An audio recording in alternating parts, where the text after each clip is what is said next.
Друзья, всем привет! Всем привет! Вы на канале Victory Vlog, а мы находимся на острове Панай. И сегодня мы посмотрим изюминку этого острова. Мы совершим морскую прогулку по островам Гигантес.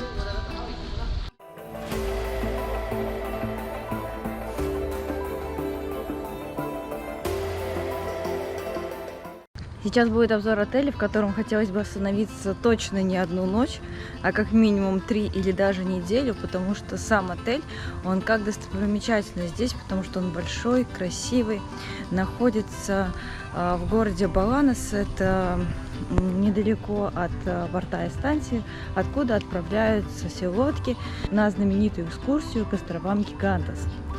Мы тоже решили это сделать, выбрали отель.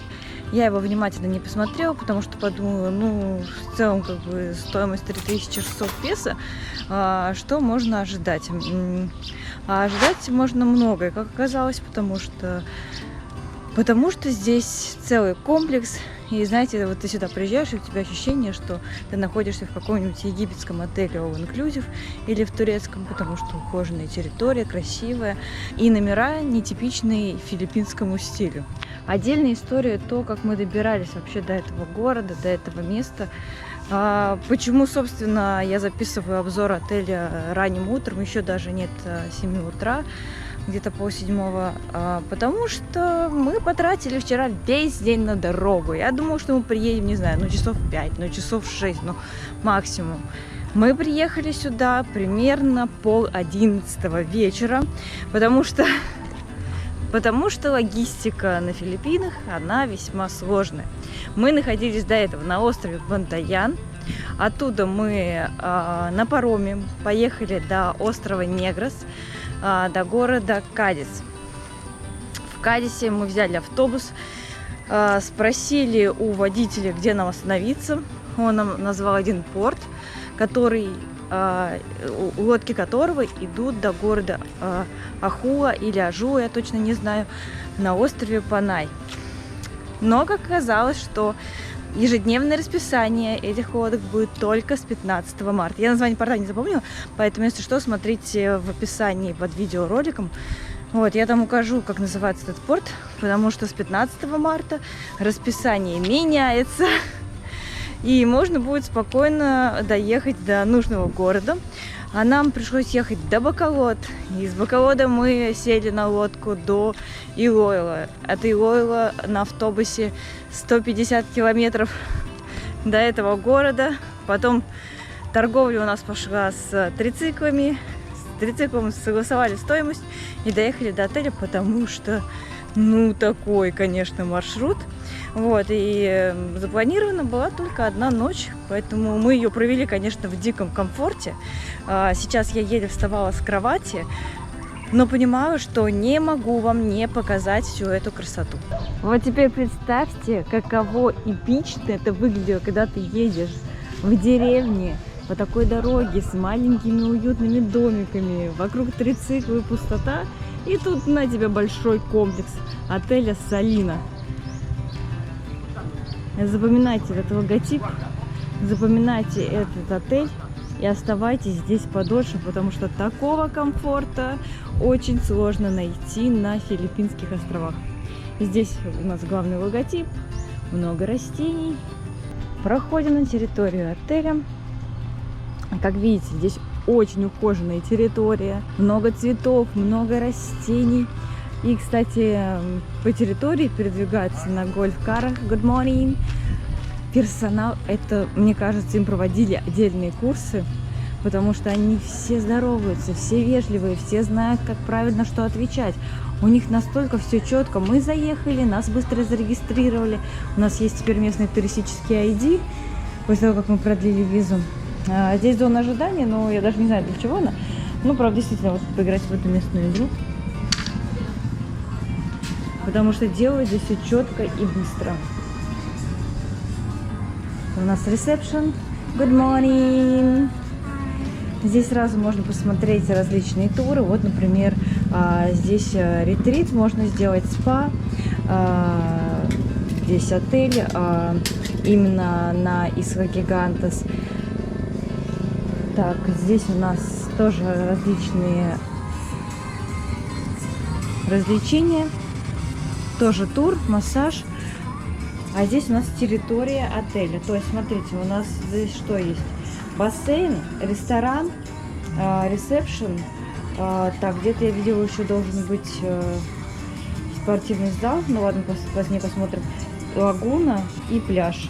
Оказывается, спортивный зал открывается с 8. Я вам его тоже хотела просто очень показать. Но посмотрим, получится или не получится. Вот, потому что в 8 утра к нам уже приезжает машина, которая отвезет нас в тур, которая отвезет нас к порту. Вот, а дальше, поэтому посмотрим, получится у меня заснять или не получится. Конечно, хотелось бы мне ее подснять.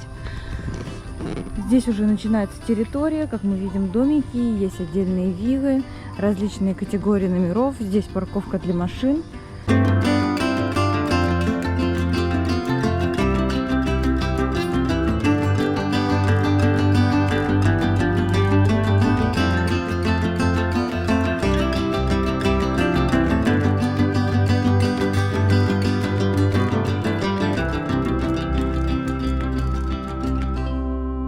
В этом резорте есть различные категории номеров. Сейчас мы проходим с вами категорию номеров, которые стоят по 2200-2500 песо. Они немного отличаются друг от друга. Ну, там ванны, небольшие изменения. Где-то может быть двухспальные кровати, где-то односпальные, их по 2 штуки. То есть из-за разных категорий. Я посмотрела тогда на букинге, но я выбрала сразу нам отдельную виллу, отдельно стоящую. Ну, позднее вернемся к ней. Это получается номера с видом на сад. То есть здесь у нас проходят красивые ворота, все в цветах. Несмотря на удаленность отеля и непопулярность курорта, посмотрите, как много здесь отдыхающих. Причем я смотрю, не только зарубежные туристы, но и локальные туристы тоже здесь останавливаются. Видимо, экскурсии очень популярны, потому что именно с этого отеля отправляются на эти экскурсии. То есть сразу, когда ты его бронируешь, тебе предлагают приобрести данный вид экскурсии. Мы также его приобрели именно в этом отеле, потому что это удобно. Тебя привезут, тебя увезут, помогут с вещами, потому что после этого мы сразу едем на другой остров. По секрету скажу, это Боракай. Знаете, друзья, если бы не выпуск про тур на острова Гигантес, этот выпуск бы назывался 10 часов в лучшем отеле на Филиппинах. Серьезно. Здесь есть также небольшой магазин, где можно приобрести сувениры. Скорее всего, он еще закрыт. Тот момент, когда ты записываешь видео, все закрыто. Ну, небольшие снеки есть, пляжные принадлежности, неплохие, кстати, купальники. К территории ресторана мы вернемся чуть позднее, потому что скоро мы пойдем на завтрак. А пока давайте пройдем к бассейну. В этом отеле всего несколько бассейнов. Получается, первый, который соединяется со вторым. Удобные лежаки, на которых только и надо лежать и попивать коктейли. Такая атмосфера отдыха нам на экскурсию. Вот честное слово, я бы сегодня после такого пути, как вчера, просто бы целый день бы валялась у этого бассейна, но нет. В путешествии, в приключении, как обычно. И здесь еще есть третий бассейн. Он, скорее всего, для детей, потому что не глубокий.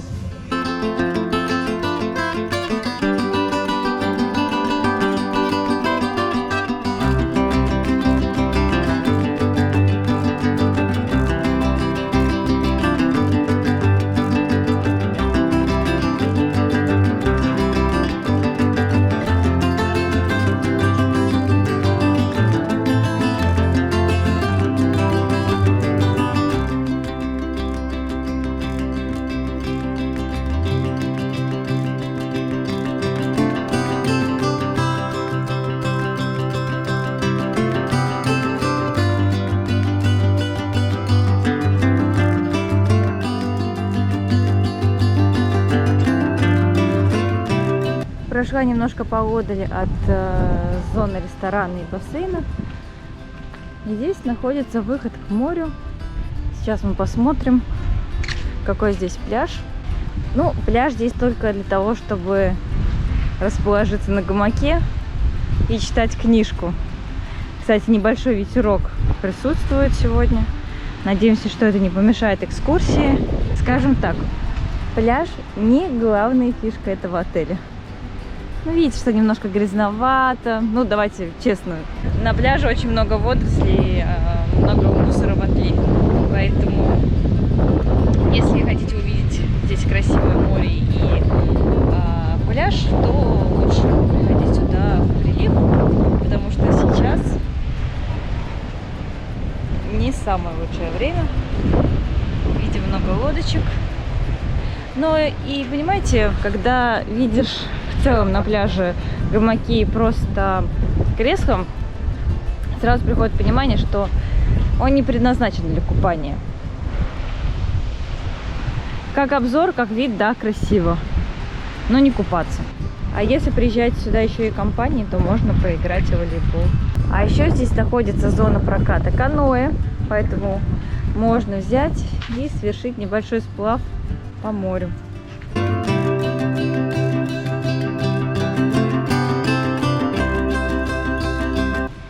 И совсем рядом с пляжем располагаются виллы, одна из которых наша. В каждой из вилл есть беседка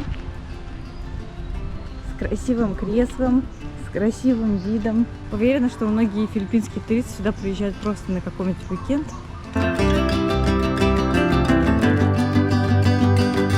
И последнее, что я не успела вам показать, это спортивный зал. Здесь немножко шумно, потому что, видимо, рядом ведутся строительные работы.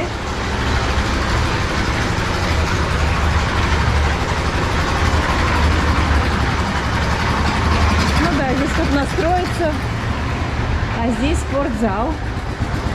Ну, я вам быстренько покажу его. В целом стандартный спортзал.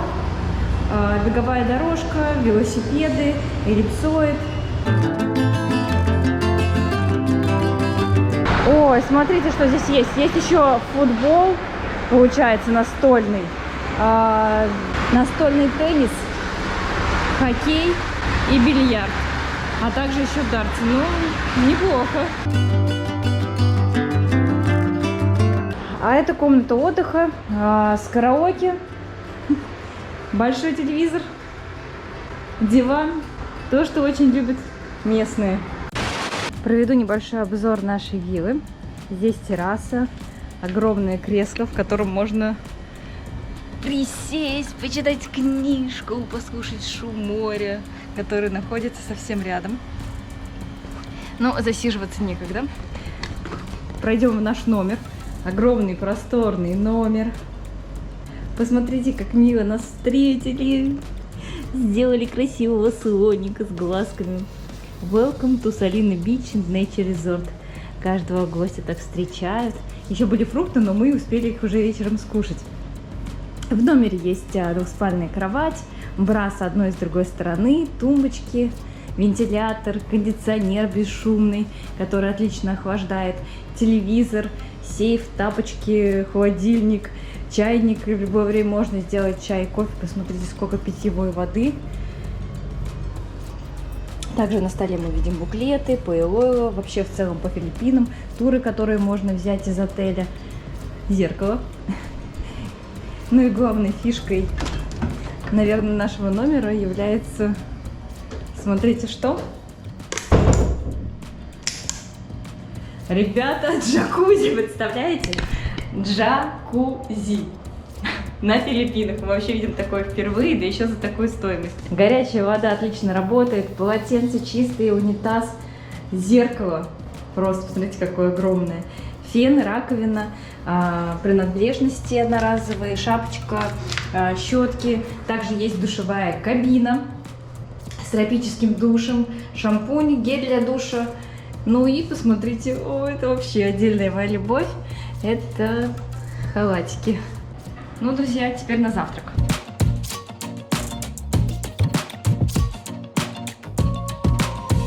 Сейчас мы снова пришли на завтрак. Здесь система завтрака – это буфет, или более привычное для нас название шведский стол. Сейчас покажем, чем здесь кормят. Свинина.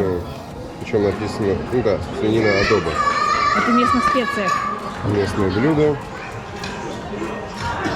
Курица какая-то сомнительная, красная. Также местная. Лапша с овощами. Сардины испанские, Да, жареные. Spanish сардин. Картошка по-деревенски, можно сказать. Потом разные вариации. Ну, сначала омлет, скрамбл, а дальше идут разные вариации риса. Есть различные вариации булочек, хлеб, можно сделать тосты.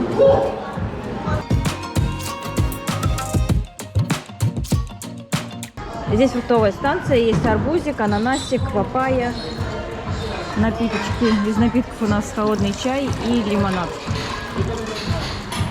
Также можно заказать дополнительно какие-нибудь блюда из яиц, вареные, жареные, с овощами. Есть панкейки, можно добавить сиропчики. И здесь овощная станция, где можно сделать салат. Из овощей помидоры, огурцы, лучок, перчик, салат, оливки. Также можно добавить соусы.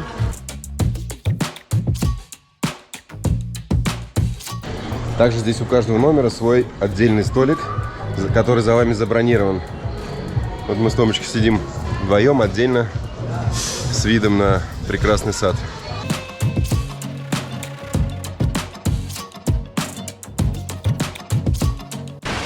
Сейчас мы находимся на ресепшене в отеле. Здесь нас заберет мини-бас. Вот он уже подъехал. И сейчас мы отправляемся с Томой в тур по островам Гигантес.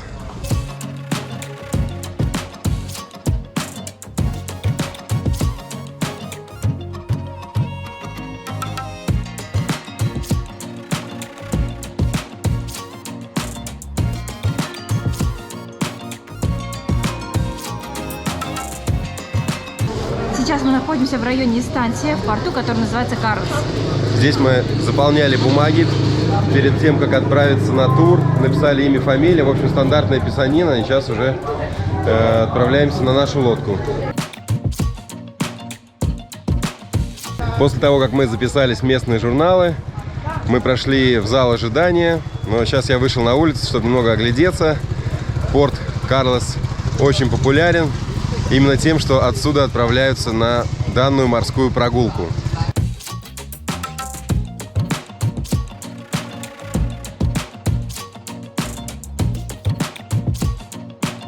Примерно минут 15 мы ждали отправления нашей лодочки. Сейчас вот садимся с другими туристами и в составе группы отправляемся на острова.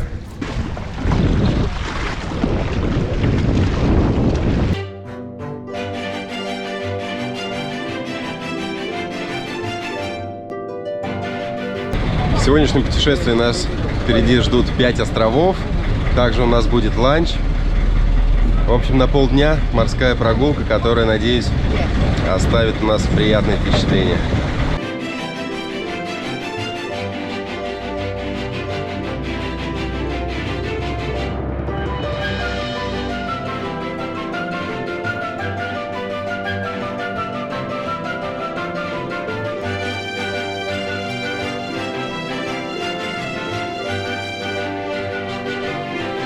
Спустя примерно 45 минут мы приплыли к нашему первому острову, называется Пандан. Пандан Айленд, не очень большой. Здесь есть камушки, на которые можно забраться, есть палатки, которые можно посетить, ну и немного прогуляться по самому острову. Посмотрите, какие интересные... Later, thank you. Посмотрите, какие красивые камни. Камни путешественников, я их так называю. Здесь их очень много. Сразу же подошел местный, спросил, не хочу ли я с ними сфотографироваться. Ну, может быть, с Кириллом потом вместе сфотографируемся. Давайте посмотрим, что у нас продается в местных палатках. Здесь какие-то местные блюда. Здесь у нас кокос, чай, кофе, местные снеки. Собственно, кокосы они здесь и продают. На этом маленьком острове даже есть собака. Привет, собака. И, как обычно, курицу. На берегу очень много красивых ракушек. Смотрите, красненькие есть. А еще, что примечательно, я нашла, не знаю, как правильно это называется, ракушку тридакны. Смотрите, какая интересная у нее поверхность гладкая. Да, она еще и большая и имеет интересную форму. По свету встанет. Помните, на Комедине мы ездили на ферму Тридакн и смотрели на них в море?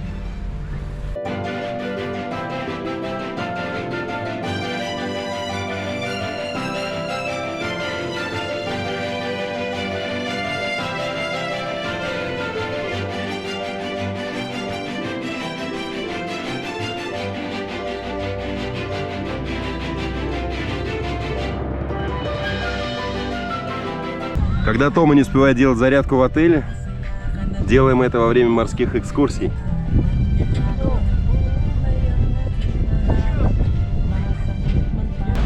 У нас была остановка в районе получаса. Здесь мы не купались, потому что еще успеем накупаться на других островах. И идем обратно в нашу лодку.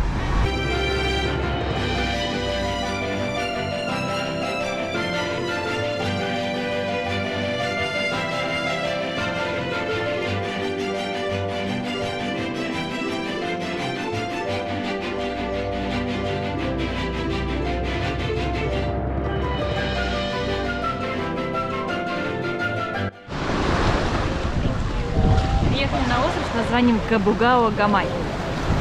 Несмотря на такое сложное название острова, выглядит он как райский уголок, пальмы, различные локации с ракушками, где можно сфотографироваться. Да, я хотела сказать, что, знаете, такой инстаграмный остров, потому что очень много фотозон с ракушками. Особенно это, конечно, будет приятно для девочек.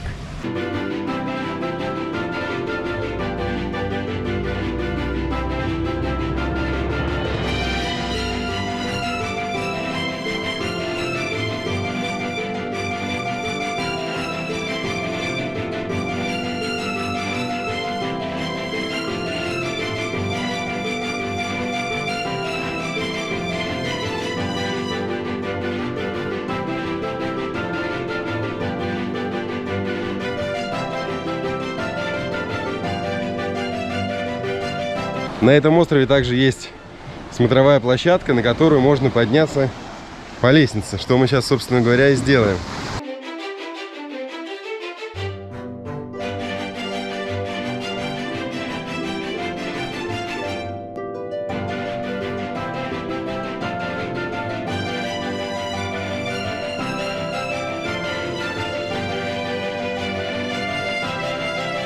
Здесь есть обзорная площадка, с которой все фотографируются, так как с нее открываются бомбические виды, похожие на Нуса Пенида, на знаменитый пляж динозавра. Только подниматься так долго не надо. С другой стороны открываются виды на другие небольшие острова. Надо отметить, что у филиппинцев здесь все организовано. Они приходят, по очереди все фотографируются. Это происходит очень быстро, поэтому все вежливо. И можно остаться подольше на этой обзорной площадке и фотографироваться буквально одним.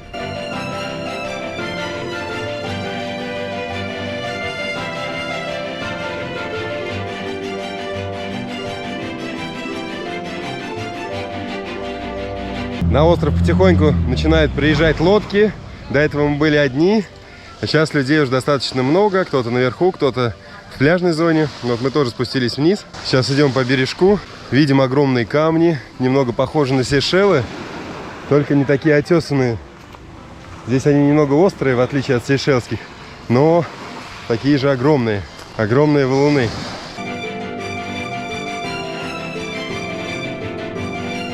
Очень печет солнышко, очень жарко, поэтому Кирилл, конечно, решил искупаться.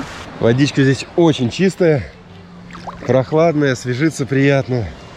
Как я уже говорил, на дне есть ракушки и крупный песок, но по нему даже приятно наступать, по нему приятно ходить. В общем, место, чтобы освежиться, отличное. Группа островов Гигантес еще популярна тем, что здесь добывают морской гребешок, поэтому мы видим много его ракушек на берегу. Мне вообще нравится здесь ходить, смотреть. Они все разные, эти ракушки. Например, нашу оранжевую.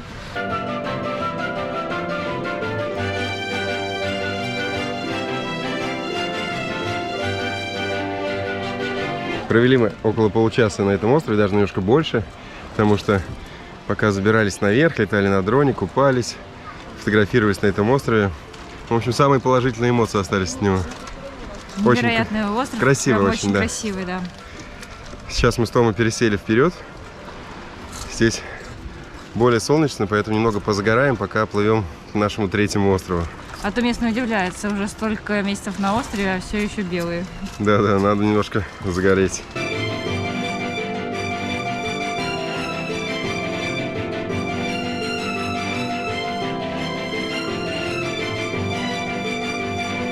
Мы проезжаем остров, который называется Сент-Бар, но сейчас прилив, и поэтому мы не видим белые косы, а в этом вся его фишка. Поэтому мы его пропускаем, проезжаем мимо, любуемся со стороны и едем на остров Гигантес.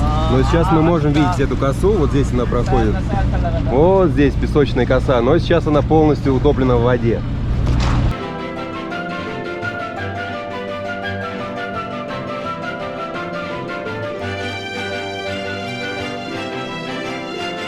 Наш следующий остров – это остров Гигантес, юг. Всего их существует два острова, один юг, другой север. Не факт, что мы высадимся сегодня на острове Исла Гигантес север, но на юге с вами побываем. А вот этот пляж, на котором мы сейчас находимся, называется Маленький Боракай.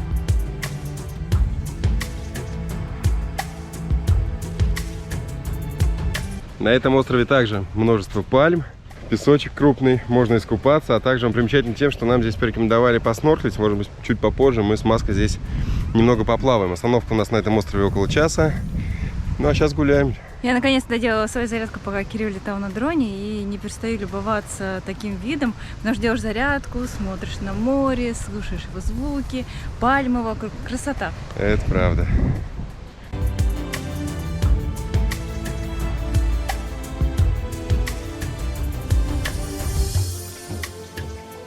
Решили мы здесь не снорклить, потому что видим, что вряд ли здесь какие-то есть волшебные кораллы, но немножко искупаться. Заход в воду очень приятный, буквально через 10 метров уже глубина. Фу, водичка чистейшая. В общем, пляжи друг на друга похожи. Везде шикарная райская атмосфера, обстановка. Вот как раз сзади меня стоит наша лодка. Потихоньку наша группа в нее уже заходит, то есть все собираемся и отправляемся на следующий остров, на котором у нас будет ланч.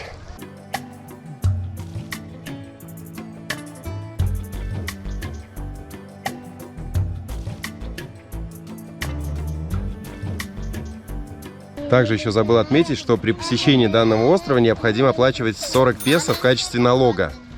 Поэтому заплатили 80 песо и продолжали любоваться этой красотой. А сейчас уже отплываем на следующий остров.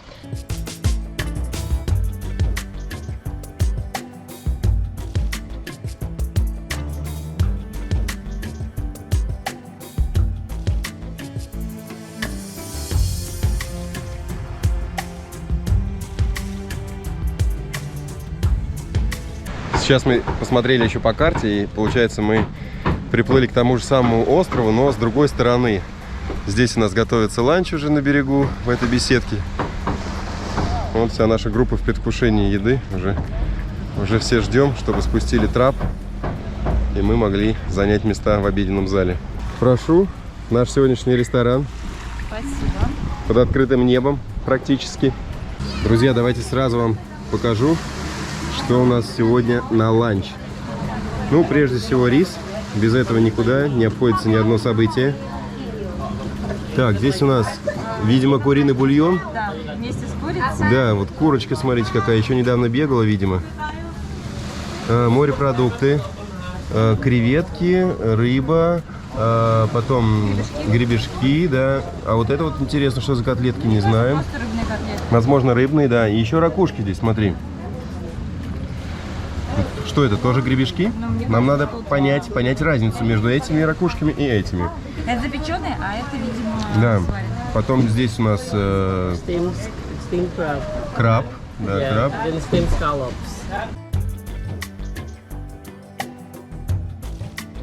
Запеченные эскалопы, морские гребешки, здесь их называют эскалопы, мне нравятся больше, чем вареные, потому что вареные напоминают больше вкус мидии. А именно запеченные, они более нежные и интересные. Мы такие пробовали уже с тобой, Да. не правда ли? Угу. Но здесь, можно сказать, родина этих морских гребешков, потому что именно на этом острове их добывают. Гребешки и правда вкусные, мягкие. А вот эта штука действительно напоминает рыбную какую-то котлету, но с овощами. И она еще сладенькая немножко. Ну, то есть, интересно, интересно. Знаете, рыбка белая, обычная, но вот хочется сказать, как у бабушки. Вот у меня бабуля в детстве мне жарила такую же вкусную рыбку. А можно мне как Да, бы осторожно, могут быть косточки. Ну, ты великолепно почистила, ни одной косточки. Вкусная, да? Да, она вкусная, Она она, идеально прожаривается. она не мягкая, а такая, знаете, прям плотной консистенции, потому что мы такую жидкую рыбку не очень любим. А это вкусная, правда. И еще нам принесли десерт. Десерт выглядит как желтый, казалось бы желтый, но это арбуз. Дополнительно вы можете еще здесь заказать напитки, шейки, либо кокос, просто питьевой. Креветочки тоже вкусные. Сейчас мы их очищаем. Единственное, что они не горячие. В принципе, как и все блюда здесь, да? Вот. Если бы они были, наверное, погорячее, было бы получше. Но чистится довольно-таки легко. Раз, и оп. Друзья, мы сейчас распробовали вот эти вот котлетки, которые до этого называли рыбными. И прям в один голос сказали, что на самом деле, возможно, там рыба-то и присутствует, но также присутствует вкус краба. То ли крабовые палочки, ну, то ли что-то наподобие настоящего краба. Но мы просто сомневаемся, что здесь настоящий краб, да, в котлетах. Но вот как по вкусу крабовые палочки напоминают. А Тома, между прочим, чистит уже настоящего краба. Не такое же ты простое дело. Тем более здесь нет этих Щипцов. Да, приходится самой ломать. Не получается. Давай другую лапу возьмем. Ну, мясо присутствует, это главное. Как всегда, его немного. Да, это самое сложное. Почему я не очень Самое люблю обидное. крабов, да, то, что ты их чистишь, а мяса немного. Ну, вот, а кому-то вообще не достается мясо. Решил попробовать местного куриного бульона. К сожалению, не помню, как филиппинцы называют это блюдо. Но в любом случае мы-то знаем, что это куриный бульон. Есть небольшое отличие с нашим. По вкусу это куриный бульон, в который добавили, ну, не знаю, так ли это или нет, но как будто в него добавили уксус. То есть он, ну, просто вкус уксуса в этом бульоне очень сильный. Да, очень кисленько. В целом есть можно, пока тепленький. Поели, теперь можно и отдохнуть.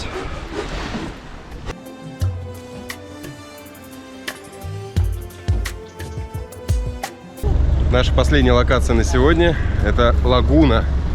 Красивое место, которое находится в скалах. Сейчас мы высадились на плавучий мостик такой, по которому надо будет пройти. Дальше по деревянному, дальше через скалы, и там должна быть красивая голубая лагуна.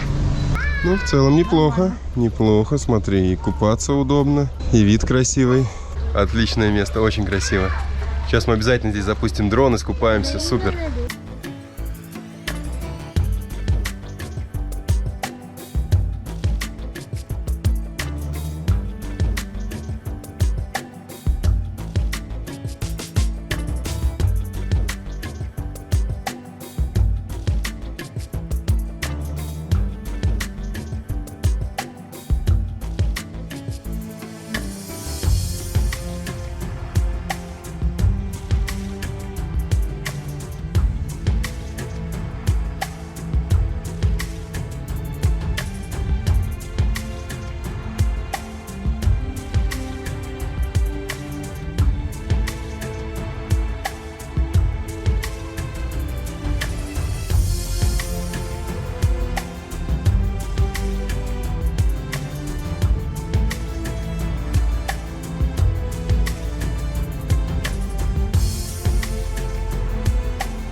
Я в восхищении от этой лагуны, потому что я не ожидала чего-то такого прям, знаете, волшебного, Вау, да. красивого эффекта вау. Ну, просто думала, обычная экскурсия по островам, а оказывается, это место не хуже, чем экскурсии в Эльнидо.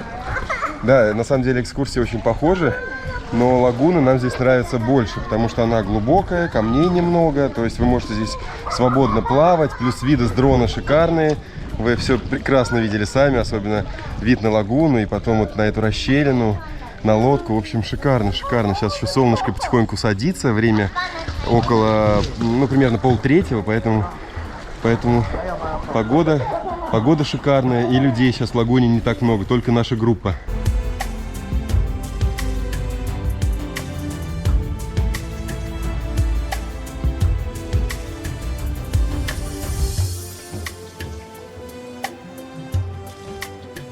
О, сейчас в лагуне просто шикарно. Почти все ушли. Никого нет. Буквально 2-3 человека из нашей группы. И полностью лагуна в нашем распоряжении. Водичка, сами видите, какого цвета. Бирюзовая, чистая. Можно сплавать с одной стороны лагуны до другой. Наверное, метров 150 примерно. Эта часть лагуны уже в теньке. А другая, куда мы заходили, она на солнце. Есть небольшие пещеры, какие-то гроты, но они совсем крохотные. Насколько я понимаю, особо там делать нечего. Вот, например, за моей спиной, да, есть такая расщелина в пещере. Но место просто шикарное. И, в принципе, на этой экскурсии не так много туристов, потому что далеко не все знают. Все знают про Эль-Нидо, про Карон. А про этот тур, про это место многие туристы не знают. Поэтому мы встречаем на этих экскурсиях из других лодок тоже в основном местных филиппинцев. Все, буду плыть обратно, чтобы меня не ждала наша группа. Хотя я готов еще минут 15-20 здесь поплавать. Место потрясающее. Но пора возвращаться. Это была наша заключительная точка, заключительная локация. Ребята, это был шикарный трип. Мы крайне рекомендуем эту морскую прогулку. Она, конечно, похожа на прогулку в Эль-Нидо или Карон, но все равно это нечто другое, все-таки что-то новое, интересное. Поэтому рекомендуем приезжать в эти места, еще не столь туристические. Кстати, это не очень далеко от Боракая. В целом, потратив полдня, вы можете сюда добраться оттуда. Да, Боракай будет наша следующая остановка, но об этом уже в следующем выпуске. До новых встреч! До новых встреч, друзья! Скоро увидимся!